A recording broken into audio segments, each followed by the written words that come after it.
कि भारत और अमेरिका की जो ट्रेड डील हुई उसके बाद रूस को तेल बेचने के लिए यहाँ पर अब कहा जा रहा है कि एक नया जो रास्ता है वो ढूंढना पड़ रहा है, एक नया कदम उठाना पड़ रहा है, और जिससे पुतिन की जो टेंशन है वो बढ़ती हुई नजर आ रही है। क्योंकि कई रिपोर्ट्स हैं जिसमें ये कहा जा रहा है कि भारत ने रूसी तेल की खरीद घटा दी है। इस बीच जो रूस के तेल टैंकर्स हैं वो हिंद महासागर में भटकते हुए नजर आ रहे हैं, ऐसा दावा किया जा रहा है, कई रिपोर्ट्स हैं, और अब वो सिंगापुर को अपना जो डेस्टिनेशन है वो दिखा रहे हैं। लेकिन सिंगापुर दरअसल जो सामने आया कि रूसी तेल खरीदता ही नहीं है, तो यहाँ पर आखिर क्या झोल है?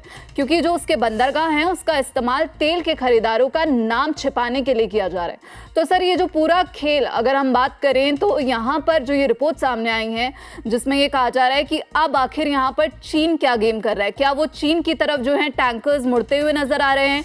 क्योंकि जो हमने देखा कि भारत और अमेरिका के बीच जो ट्रेड डील अटकी हुई थी, जो बातें चल रही थी, अमेरिका की तरफ से जो दबाव बनाया जा रहा था वो रूसी तेल को लेकर था, जहां राष्ट्रपति डोनाल्ड ट्रंप ने ये दावा किया कि भारत रूस से तेल नहीं खरीदेगा। लेकिन भारत की तरफ से अभी ऐसा ऑफिशियल कोई भी बयान सामने नहीं आया। इस पूरे मामले को आप कैसे देखते हैं और अब भारत का अगला कदम क्या होगा? क्योंकि वेनेजुएला वाला रास्ता भी अभी भारत के लिए खुला हुआ है।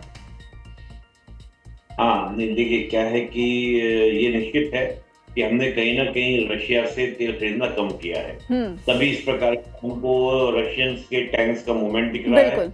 और हमने कल भी देखा कि जो रशिया के विदेश मंत्री हैं उनके जो स्टेटमेंट हैं वो स्पष्ट रूप से इस बात इशारा करते हैं कि निश्चित रूप से भारत के वो पूरा प्रेशर है और भारत ने कहीं ना कहीं रशिया से तेल खरीदना कम किया है।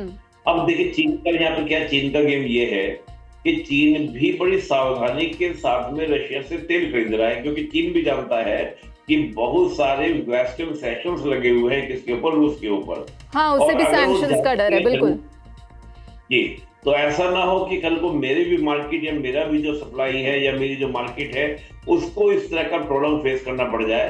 तो मैं भी बड़ी सावधानी से क्या करूंगा, परचेज करूंगा, यानी कि ऑयल को इंपोर्ट करूंगा रूस से।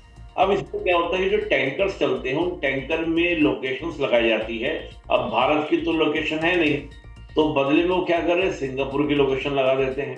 अब सिंगापुर की लोकेशन पहुंचे तो वहां सिंगापुर ने तेल मंगाया नहीं है, तो वो टैंकर जाए कहां पर, फिर वो किसी और देश के लगाएंगे। और इस तरह से क्या करता है, कहीं ना कहीं घुमा फिरा के वो चीन ही जा रहे हैं टैंकर, क्योंकि बाकी किसी और की ओर देखिए सिंगापुर में उतनी खपत भी नहीं है। अगर सिंगापुर ये कैपेसिटी की जो सिंगापुर डिमांड कर रहा है तो सिंगापुर रखेगा कहां पर, सिंगापुर की खपत कितनी है, वो सारी चीजें कंसीडर की जाती हैं। तो कहीं ना कहीं ये माना जा रहा है कि वो टैंकर जो है कहीं ना कहीं आपका चीन के लिए जा रहे हैं, और चीन जो है दुनिया से छिपाकर क्या कर रहा है, उसको लेने का प्रयास कर रहा है। तो यहाँ पर चीन का ये जो पूरा गेम है कि दुनिया से छुपाकर अब वो एक बड़ा खेल कर रहा है, क्योंकि इस रिपोर्ट से तो ये साफ है, क्योंकि आपने भी बताया कि ये जो है चीन की तरफ जो टैंकर्स हैं वो जाते हुए दिख रहे हैं, शिफ्ट हो रहे हैं। तो आगे सर भारत का अगला कदम क्या रहने वाला है? क्योंकि भारत ने यहाँ पर ये साफ किया है कि जहाँ फायदा होगा भारत वहीं से तेल खरीदेगा। हालांकि कोई भी दबाव बना ले, भारत का हमेशा से शुरुआत से ही यही स्टैंड रहा है। तो अब भारत आगे इस पर कैसे बढ़ता हुआ नजर आएगा?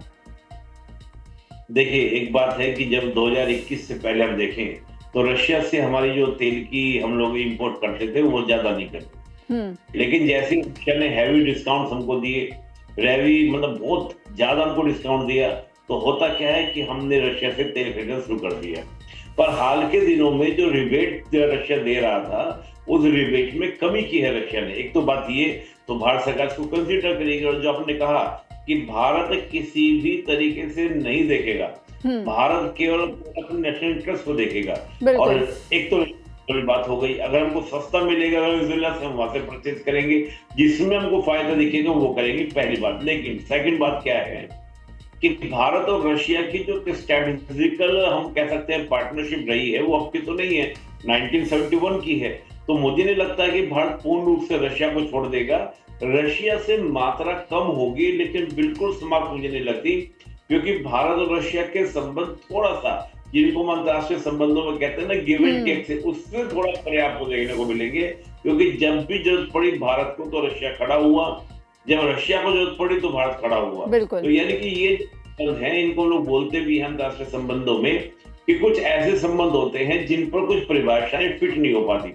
तो यहाँ पर हम वो रशिया वाले संबंधों को देखते हैं तो पूर्ण रूप से बंद नहीं करेगा। तो यहाँ पर सर अगर हम वेनेजुएला के तेल की बात करें, रूस के तेल की, तो यहाँ पर आपने बताया कि भारत जो है पूरी तरह से बंद नहीं करेगा क्योंकि उसके जो असर हैं वो प्राइसेस पर भी दिख सकते हैं ऑयल के।